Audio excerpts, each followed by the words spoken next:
سے واپس آپ کے گھر آ گئی ہے تو یہ بات ہر باپ کو ضرور سننی چاہیے۔ میرے نبی پاک صلی اللہ علیہ وسلم سے کسی صبی نے عرض کیا، یا رسول اللہ سب سے بہترین صدقہ کون سا ہے؟ حضور ہمیں بتائیں کہ ایسا کون سا صدقہ ہے جو میں اپنا مال اللہ کے راستے میں خرچ کروں، جو میرا رب مجھے سب سے زیادہ اجر عطا فرمائے۔ تو میرے پیارے نبی پاک صلی اللہ علیہ وسلم کا کیا انداز ہے، قربان جائیے اللہ کے پیارے محبوب کی پیاری پیاری اداؤں پر۔ فرمایا اگر تیری بیٹی طلاق کی وجہ سے یا بیوہ ہو کر واپس تیرے گھر لوٹ آئی ہے اور تجھے اس لوٹنے والی بیٹی پر اپنا مال خرچ کرنا پڑ رہا ہے تو اسے بوجھ مت سمجھنا، تیرے رسول کا وعدہ ہے کہ اللہ تعالیٰ تیرے اس خرچ کیے ہوئے مال پر تجھے بہت بڑا اجر عطا فرمائے گا۔ مگر ہائے افسوس، ہم نے کچھ ایسے باپ بھی دیکھے ہیں جن کے سامنے جب ان کی بیٹی اپنے دکھ اور پریشانیوں سے مجبور ہو کر مائکے لوٹ کر آتی ہے، بجائے اسی کے سامنے سوال کھڑا کر دیتے ہیں، اب تو واپس کیوں آ گئی؟ اب تیرا خرچ کون اٹھائے گا؟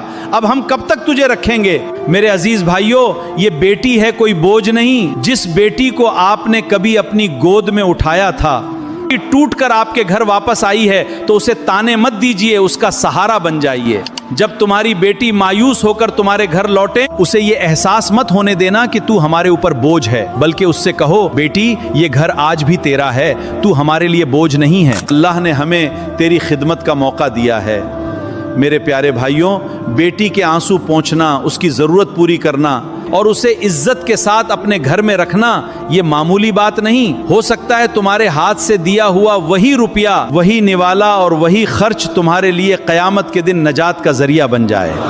اس لیے اپنی بیٹیوں کو بوجھ مت سمجھیے، بیٹی اور اس کی خدمت اللہ کے ہاں اجر کا ذریعہ بن سکتی ہے۔ اللہ تعالیٰ ہر بیٹی کی حفاظت فرمائے، ہر باپ کو اپنی بیٹی کا حق ادا کرنے کی توفیق عطا فرمائے۔